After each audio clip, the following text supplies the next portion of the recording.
माता देवहूति ने एक बात बड़ी सुंदर कही। एक कपिल देव जो ज्यादा भजन करता है, पूजन करता है, स्मरण करता है, उसी को दुख भगवान क्यों देता है? पड़ोसन कभी मंदिर नहीं जाती, अगरबत्ती नहीं लगाती, कभी किसी को 1 रुपया दान नहीं करती, वो तो खूब फले फूले।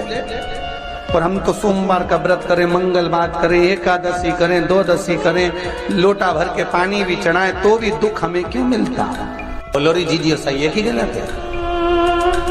उसका उत्तर कपिल देव जी महाराज ने दिया। मां सुनो, जिस प्रश्न को आपने मुझसे करा, यही प्रश्न देवऋषि नारद ने भगवान विष्णु से करा। यही प्रश्न भगवान विष्णु से देवऋषि नारद ने करा कि जो मंदिर जाए, देवालय जाए, पूजन करे, अर्चना करे, पाठ करे, स्मरण करे, दुख उसी को क्यों मिलता है? और जो कभी मंदिर नहीं जाए, भगवान का भजन नहीं करे, उसके तो 4 चांद लग जाते, खूब लक्ष्मी भगवान देता। नारद जी ने जैसे भगवान विष्णु से ये प्रश्न किया, तब भगवान विष्णु देवऋषि नारद से बोले, इसका उत्तर मैं बाद में दूंगा, पहले अपन दोनों ब्राह्मण के कपड़े पहनकर चल घूमने चलते।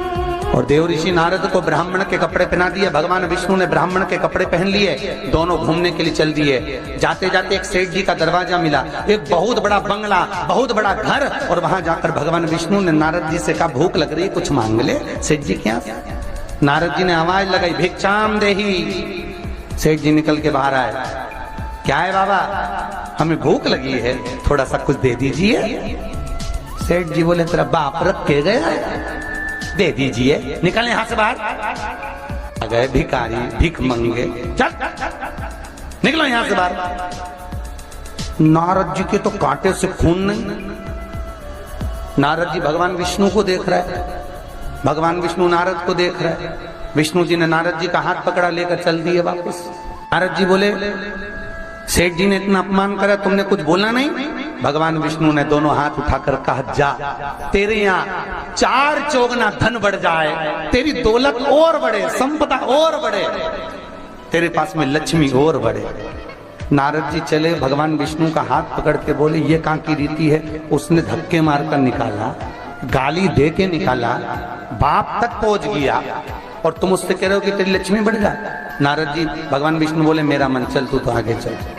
और भगवान विष्णु लेकर चले तो एक बूढ़ी बुजुर्ग माता बैठी थी एक कमरे में, एक घर के अंदर। उस बुजुर्ग को देखा भगवान विष्णु ने कहा, नारद अब इसके यहाँ चलते चल। जाकर आवाज लगाई, माता जी भिक्षाम दे, हमें भूख लग रही है माता जी, कुछ दे दीजिए। माता जी बोली, देखो बाबा, मेरे घर में खाने का तो कुछ भी नहीं है, बस एक गाय है, उस गाय की मैं सेवा करती हूँ, दूध मिलता है, वही दूध रखा हुआ है, तुम दोनों अंदर आ जाओ। और 2 आसन लगा दिए माता जी ने, दोनों को बिठा दिया। माता जी दोनों के लिए दूध लेकर आई, दे दिया। भगवान विष्णु और नारद चले। नारद जी बोले, कितनी अच्छी माता है, बिठा के दूध पिलाया, पानी पिलाया, और बस सेठ जी ने धक्के मारकर निकाल दिया। भगवान आशीर्वाद दो इस बूढ़ी माता को। भगवान विष्णु ने दोनों हाथ उठाकर कहा, जा, तेरी गाय मर जाए। अब तो और कांटे से खून नहीं। भगवान देवऋषि नारद ने कहा, प्रभु तुम्हारा ये स्वरूप मुझे बहुत बुरा लगा। भगवान ने कहा, कौन सा स्वरूप? वो सेठ जी ने धक्के मारकर निकाला था, कहते हैं और लक्ष्मी बढ़े, और वो बेचारी गाय का दूध पिलाई और तुम कहते उसकी गाय मर जाए। हाँ। भगवान बोले, मेरा मन, तो तुमने ऐसा क्यों करा? भगवान बोले, नारद तू मेरी लीला नहीं समझता ना। नारद जी बोले, कभी समझूंगा भी नहीं, पहले बताओ ये क्यों हुआ, लीला जाने दो, मुझे तो ये बताओ।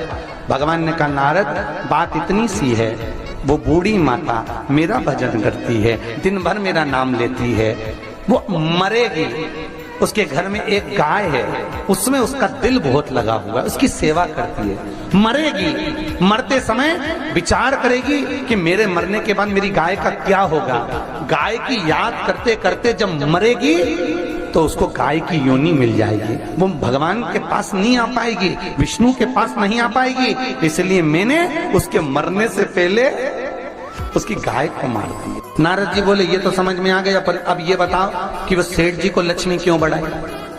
भगवान बोले, नारद उसको धन से बहुत प्रेम है, मैंने लक्ष्मी इसलिए बढ़ाने का आशीर्वाद दिया कि वो लक्ष्मी को जोड़ जोड़ के इकट्ठा कर कर कर जब मरेगा, वो लक्ष्मी और पैसे के चक्कर में जब मरेगा तो आखिरी में मरकर सांप बनकर उसी दौलत पे बैठा रहे। ऊपर जाने के बाद धर्मराज आपसे ये नहीं पूछेगा कि आपने कितना कमाया।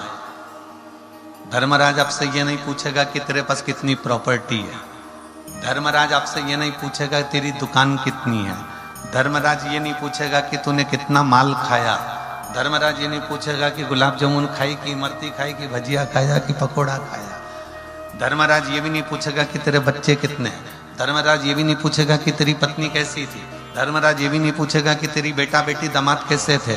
धर्मराज तो ये पूछेगा कि तू पृथ्वी पर गया था, मृत्यु लोक में गया था, तुझे इतना अच्छा मनुष्य का शरीर दिया था, तूने एंजॉय करा कि नहीं करा। ये जरूर पूछेगा कि पृथ्वी पर जाने के बाद तू खुश रहा कि नहीं रहा।